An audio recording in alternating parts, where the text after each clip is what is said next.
Sous le regard d'un poney en plastique au slogan douteux, dans la froideur de la carcasse brisée d'un vaisseau de frais, vainement colmaté par de la mousse, comme l'on tente de contenir les esprits dans les effluves mentholés d'un bain de bouche moqueur. Projeté dans un huis clos se jouant entre néon et débris, on découvre l'ivresse fatale d'une menthe chimique qui brûle les lèvres et endort les remords. Les cris de douleur d'un capitaine à l'agonie résonnent contre les parois métalliques, se faisant écho des tourments de chacun. Seul un ne répond à cet appel, et se perd dans le frisson d'une autorité qu'on ne peut plus lui contester. Vibrant d'un pouvoir et d'une victoire héroïque, malgré l'agonie qui s'installe déjà sur les visages brisés. On s'accapare les restes, on façonne sa propre gloire illusoire. On se vit souverain d'un royaume de cadavres, porté par la terreur d'être enfin révélé pour ce que l'on est. Les soins procurés à un camarade ne sont plus miséricorde, mais instruments de torture. La sollicitude ne cache plus le désir du parasite. La vérité, ce miroir que l'on a brisé pour ne plus voir sa propre médiocrité, finit par nous entailler la gorge jusqu'à la noyade. Le faux saint sauve le vrai martyr. Se libérant, lui, par l'oubli, condamnant l'autre à l'éternité.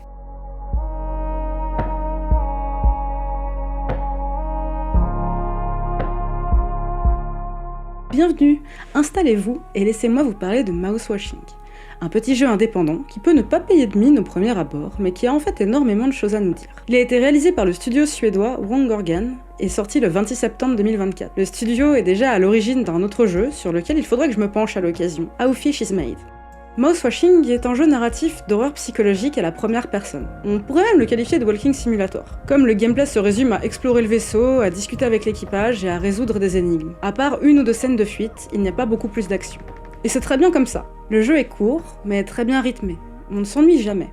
Mais le réel intérêt du jeu repose sur sa narration non linéaire, Qui passe d'événements datant de plusieurs jours avant à plusieurs mois après le crash. et qui circule entre les points de vue de deux personnages. Curly, le capitaine, et Jimmy, son second, qui reprendra son rôle après le crash. Avant de rentrer dans les détails, faisons un petit résumé des événements. On se retrouve dans un vaisseau cargo, le Tulpar, appartenant à l'entreprise fictive de livraison Pony Express. Les 5 membres de l'équipage réalisaient une expédition de routine pour aller livrer leur cargaison d'un port spatial à un autre quand survient le crash. Ils se retrouvent alors coincés sur un astéroïde, on ne sait où dans l'espace, en l'attente de secours qui risque de ne jamais arriver. Ils accusent le capitaine d'avoir provoqué ce crash,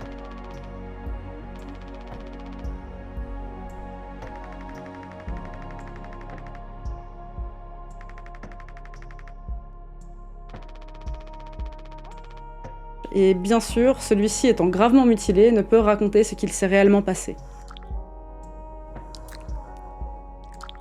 On progresse donc dans ce huis clos en découvrant petit à petit les relations entre les personnages et les événements qui ont mené à cette situation catastrophique. Commençons par parler de la couche de lecture la plus simple du jeu, la critique des grosses entreprises. Notre équipage travaille pour la Pony Express, une grande entreprise de livraison. À part le stagiaire qui est tout excité de faire son premier vol, tout le monde est dans sa routine. Aucun d'eux n'aime vraiment son job, mais il les sécurise et ça leur suffit. Tout est régi par la corporation, jusqu'à la dose d'édulcorant qu'ils peuvent mettre dans leur gâteau d'anniversaire.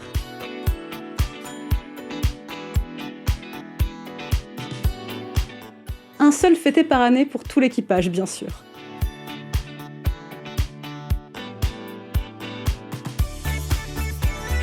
Il ne faudrait pas abuser. Le vaisseau est plein de posters promotionnels de l'entreprise, avec des mantras sous forme de jeux de mots plus douteux les uns que les autres, ou des figurines géantes de poneys répétant le slogan de la boîte. On est pile dans le cliché de la grande corporation comme on le connaît aujourd'hui. C'est vraiment poussif, mais c'est drôle et ça participe complètement à l'ambiance délirante du jeu. On assistera même plusieurs fois aux hallucinations terrifiantes de Jimmy, poursuivi par cet affreux poney, comme si l'entreprise elle-même allait finir par le rattraper pour ses fautes. Mais un des propos les plus importants sur ce type d'entreprise est sur leur inhumanité et le fait qu'elles peuvent du jour au lendemain licencier les gens sans leur donner d'explication, même au milieu d'une mission spatiale devant durer plusieurs années. C'est ce qui arrive à notre équipage et qui sera en bonne partie le déclencheur de toutes les horreurs qui se produiront par la suite.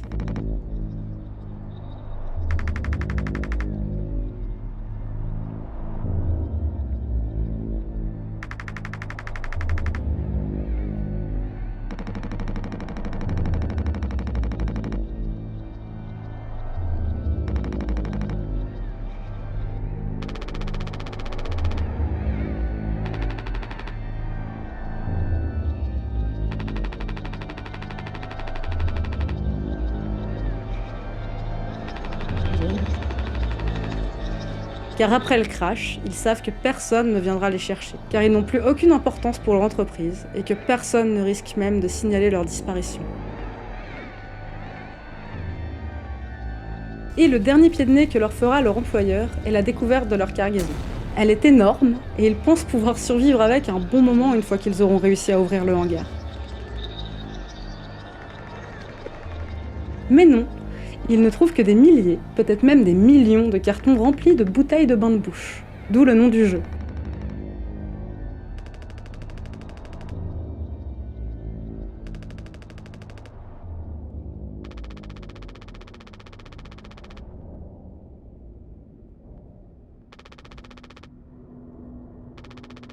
Et rien d'autre, ce qui finira de leur confirmer qu'ils sont bel et bien condamnés et ne pourront plus que noyer leur désespoir en se saoulant au bain de bouche.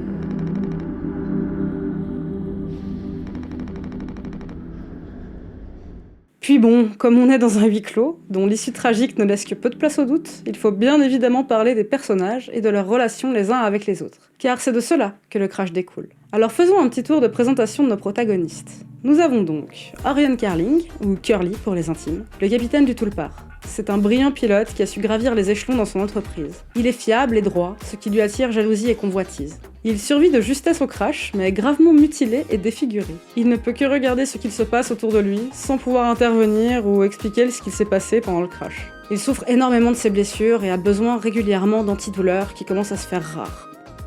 Jimmy est le copilote du vaisseau.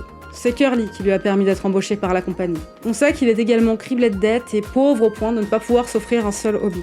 Anya, elle, est l'infirmière de l'équipage. Elle est calme et même plutôt timide. Elle peut souvent paraître anxieuse, même avant le crash. Mais elle prend soin de tout le monde et veillera Curly jusqu'au bout, même si son état et sa souffrance lui provoquent de graves nausées. Swansea est le mécanicien. Il est présenté comme un personnage désagréable, n'écoutant jamais les autres et ne s'occupant que de sa propre personne. Il est souvent verbalement agressif, même avec son jeune stagiaire Daisuke.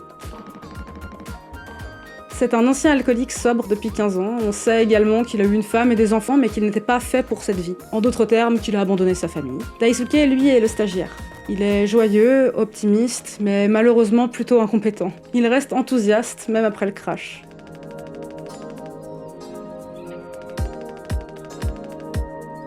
Il semble venir d'une famille plutôt riche et il déçoit ses parents par son manque de compétences. Il cherche un sens à sa vie et semble être en difficulté à le trouver.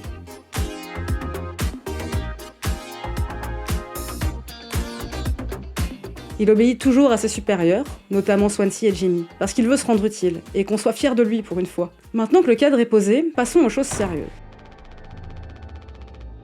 L'histoire nous est donc racontée par deux points de vue. Celui de Curly, pour ce qui se passe avant le crash, et celui de Jimmy pour l'après. En voyant le monde à travers les yeux de Jimmy, tous les protagonistes semblent détestables. Anya est une infirmière dégoûtée par les blessures et la souffrance, ce qui fait d'elle une incompétente, incapable de réaliser les soins pour Curly.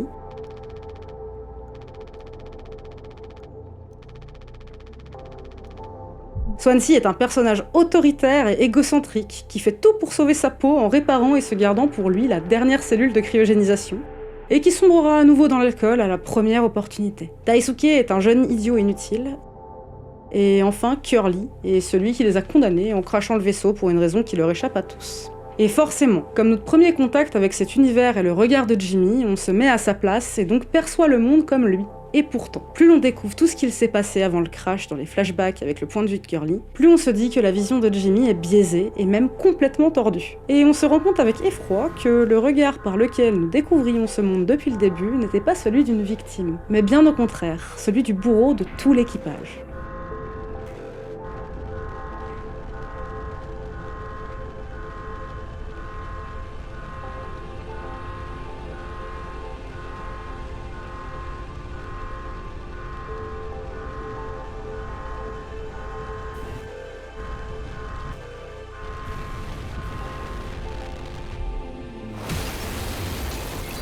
En effet, Jimmy est celui qui a craché le vaisseau, et condamné à mort tout son équipage. Et cela pour des raisons purement égoïstes et sordides. Jimmy est médiocre. Il l'a toujours été. Il n'a pas supporté que son ami Curly le sorte des dettes et de la misère en lui proposant cet emploi. Il n'a jamais supporté la réussite de son ami et le respect que lui portent les gens. Il a toujours été affreusement jaloux de lui. Alors quand Curly annonce à son équipage la terrible nouvelle qu'ils sont virés, qu'il n'y aura plus rien pour eux une fois arrivés à terre, il se met en tête que pour sauver l'honneur de son ami, celui-ci doit mourir avec son vaisseau dans cette dernière mission. Et une conversation entre deux portes avec lui confirmera que c'est vraiment ce que veut Curly, ce qui le poussera définitivement à cracher le Tulpar contre un astéroïde.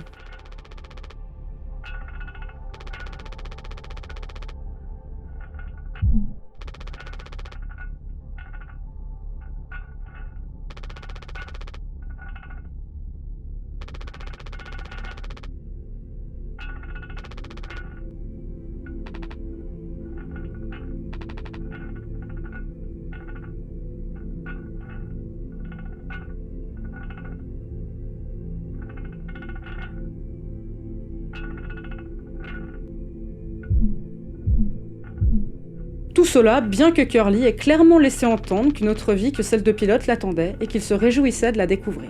Jimmy projettera donc ses propres envies suicidaires et son délire paranoïde sur son ami, et se lancera dans une sorte de mission héroïque ayant pour but de sauver l'honneur du capitaine.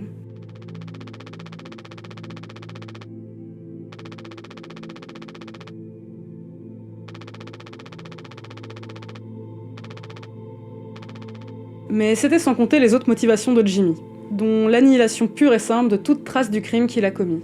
Et oui, Jimmy, en plus d'être un homme à la médiocrité accablante, est également un prédateur. N'ayant pas supporté qu'Anya refuse ses avances, il la viole. Et cela en toute impunité, car Curly, bien que mis au courant par Anya, préférera ne pas réagir et ne pas la protéger pour ne pas mettre en péril la mission. Il la laissera donc côtoyer son agresseur pendant les longs mois qu'il lui restent avant leur arrivée au port.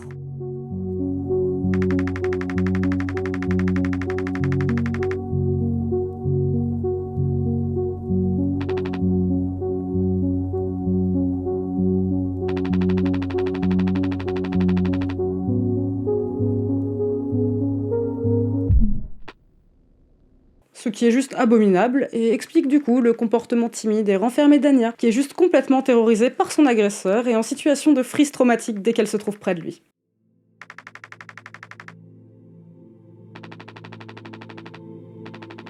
Mais c'est là qu'on en arrive à la raison supplémentaire pour Jimmy de détruire le vaisseau et ses occupants. Anya est enceinte de lui, pour ne rien gâcher. Il y a donc une preuve irréfutable de son acte, et qui sera née d'ici leur arrivée. C'est ainsi que, refusant d'être jugé pour son crime et prendre ses responsabilités, il choisira de tous les condamner.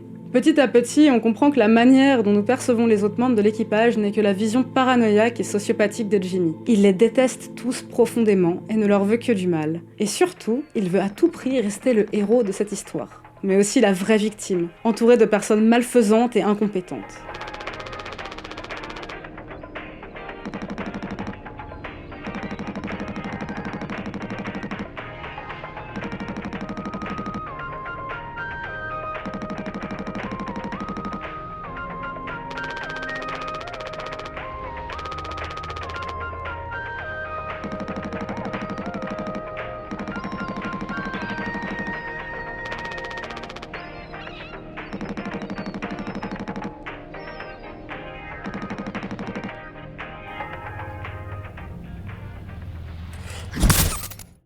En comprenant cela, on se rend compte que les personnages ne font pas du tout les choses pour les raisons que l'on croyait qu'ils les faisaient. Swansea ne répare pas et ne préserve pas la station de cryogénisation pour sa propre personne.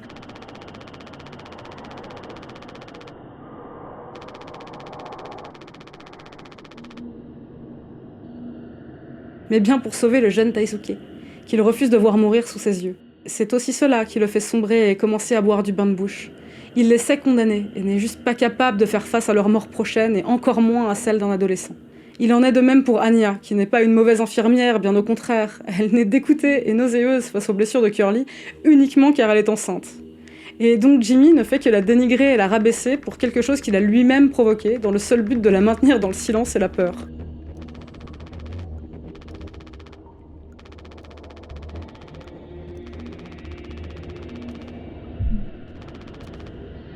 Et bien évidemment, Curly n'est pas celui qui a provoqué le crash du vaisseau. Mais son silence sert d'alibi à Jimmy, afin que personne ne sache qu'il est le coupable. Malgré le format de huis clos dans l'espace où on s'attendrait à chaque instant qu'un xénomorphe vienne tuer les personnages un à un, il n'en est rien. Et pourtant, les personnages tombent chacun leur tour, comme dans un slasher. Alors qu'il n'y a ni tueur, ni monstre. Ou peut-être que si. Un monstre ordinaire, dont personne n'aurait pu soupçonner l'existence. Un humain tellement médiocre et dont les actions sont si malveillantes que chacune d'elles emporte un membre de l'équipage avec lui. On parle bien évidemment toujours de notre cher Jimmy. Le premier à tomber sera Daisuke.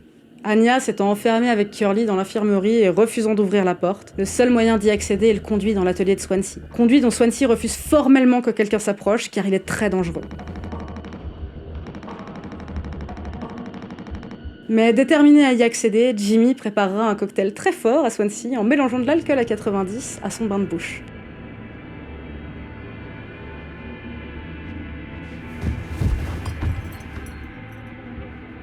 Ce qui l'assommera un moment et lui permettra d'envoyer Daisuke dans le conduit en jouant sur son besoin de reconnaissance.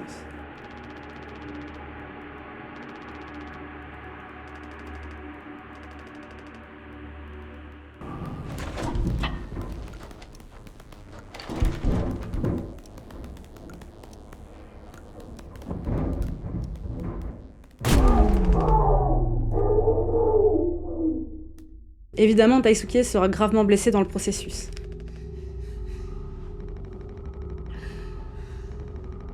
Et la seule chose qui aurait pu le maintenir un peu plus longtemps en vie étant l'alcool utilisé pour assommer Swansea, il n'y a plus rien à faire pour lui.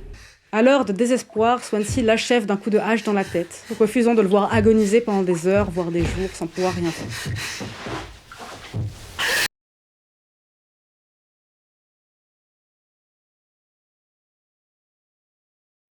Puis vient le tour d'Anya.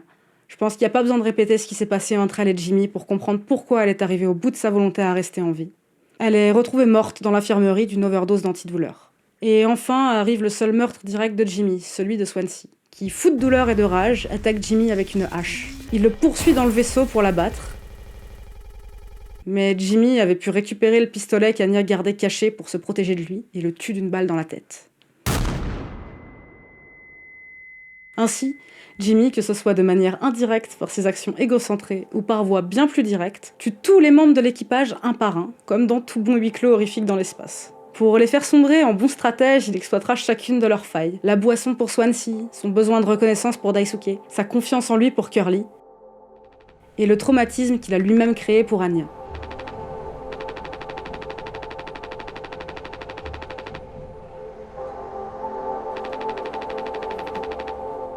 C'est ainsi que l'on constate toute l'ampleur de sa malveillance, qui est tout de même très recherchée et va gratter dans les plaies de chacun pour mieux les manipuler. Comme quoi, parfois, il n'y a pas besoin de monstres. L'humain peut très bien suffire à lui-même. Ce qui laisse donc Jimmy seul avec Curly. Et nous laisse donc voir la partie peut-être la plus sordide du jeu. Les deux amis se retrouvent en effet enfin seuls, en tête à tête dans ce vaisseau inerte devenu un tombeau silencieux. Déjà jusque-là, nous avions pu observer le rapport malsain de Jimmy à son cher capitaine. Curly est tout ce que Jimmy n'est pas. Aimé, respecté, compétent. Mais dès que le crash a eu lieu, c'est comme s'il le parasitait. Il s'accapare immédiatement sa place dans la hiérarchie, sans demander leur avis à qui que ce soit, et s'approprie son autorité et son identité. Le héros maintenant, c'est lui. Il fera tout pour le garder en vie, bien qu'il soit très clairement condamné et dans une souffrance insoutenable. Même quand Anya lui laisse entendre qu'il faudrait mieux pour lui abréger ses souffrances, car sa douleur est bien trop grande et que les antidouleurs ne tarderont pas à manquer. Il refuse catégoriquement. Et tous les jours, lui donne ses médicaments, le faisant souffrir au maximum pour se venger de lui.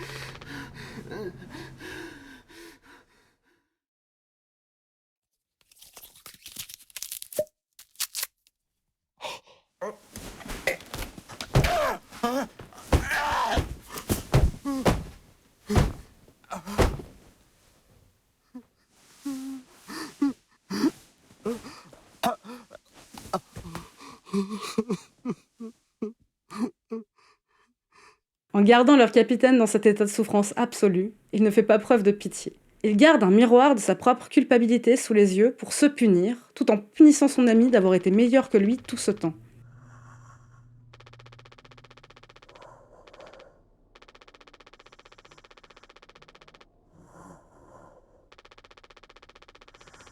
C'est un magnifique cocktail d'admiration et de jalousie pure. Mais surtout, il nourrit son scénario mental qui fait de lui le héros qui a sauvé son capitaine envers et contre tout. Curly devient une relique servant à valider son rôle de sauveur. Il ne peut le tuer car sinon dans sa logique distordue ce serait admettre qu'il a encore une fois échoué et surtout qu'il est le méchant de cette histoire. Mais il ne reste plus d'antidouleur et plus de nourriture.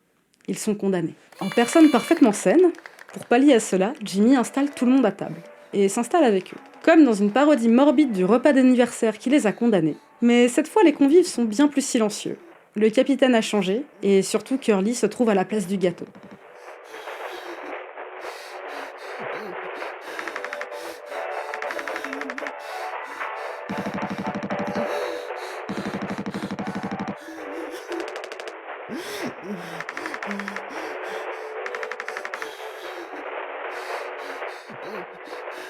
Jimmy rend le parasitisme de son ami encore plus littéral. Il est à sa place à table, à la tête de son équipage, et prêt à se nourrir de lui.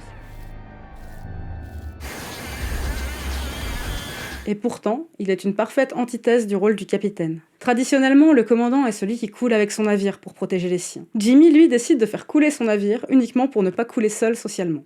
Il ne sera à jamais qu'une parodie d'autorité. Il porte les galons, mais n'en a ni la noblesse ni la responsabilité.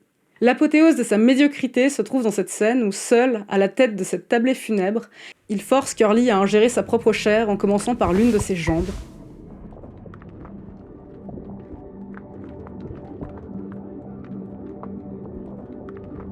Et en le consommant lui-même également.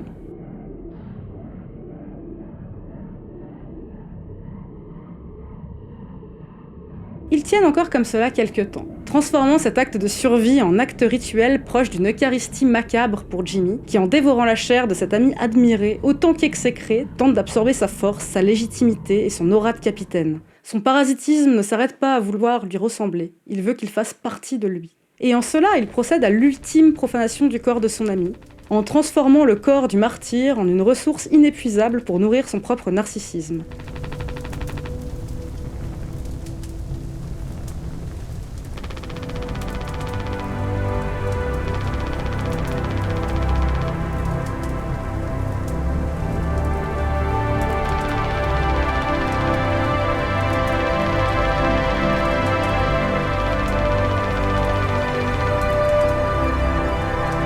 Mais vient à nouveau le moment où les ressources viennent à manquer. Il ne reste à Curly plus assez de membres à disposition pour les nourrir sans qu'il rende son dernier souffle. Arrive alors le geste final qui scellera leur histoire. Jimmy déplace ce qu'il reste de son ami vers la dernière capsule de cryogénisation que Swansea avait préservée pour Daisuke.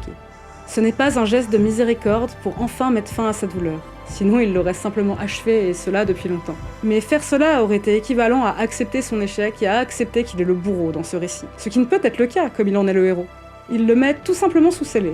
En congelant Curly, Jimmy fige la réalité. Il s'assure que son héros ne mourra jamais, mais aussi qu'il ne pourra jamais témoigner. Il l'enferme dans un cercueil de verre, dans un corps qui ne tiendra plus que quelques heures, peut-être même s'il venait à être sauvé.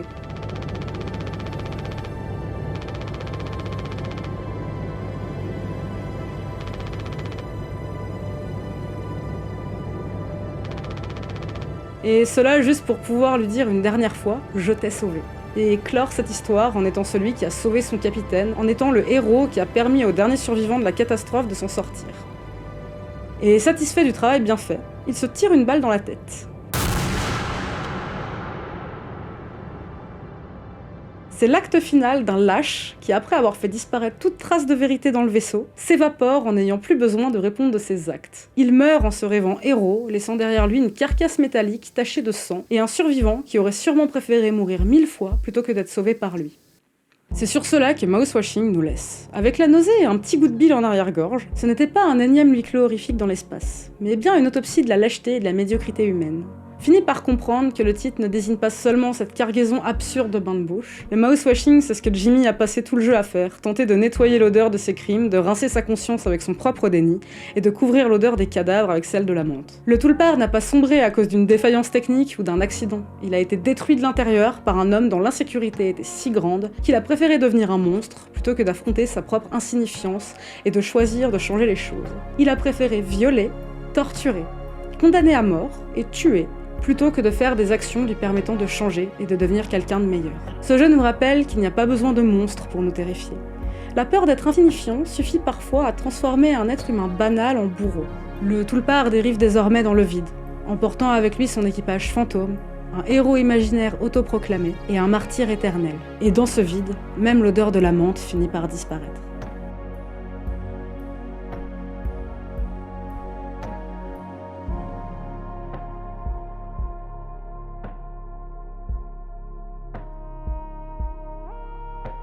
Voilà pour aujourd'hui, j'espère que ça vous a plu. Si c'est le cas, n'hésitez pas à vous abonner, à laisser un petit pouce en l'air, à commenter, ça me ferait vraiment extrêmement plaisir. Et surtout, n'hésitez pas à me dire si vous avez des sujets dont vous avez envie de me voir parler, c'est avec plaisir que je les ferai. Je vous remercie d'avoir regardé jusqu'au bout et à tout bientôt dans une prochaine vidéo.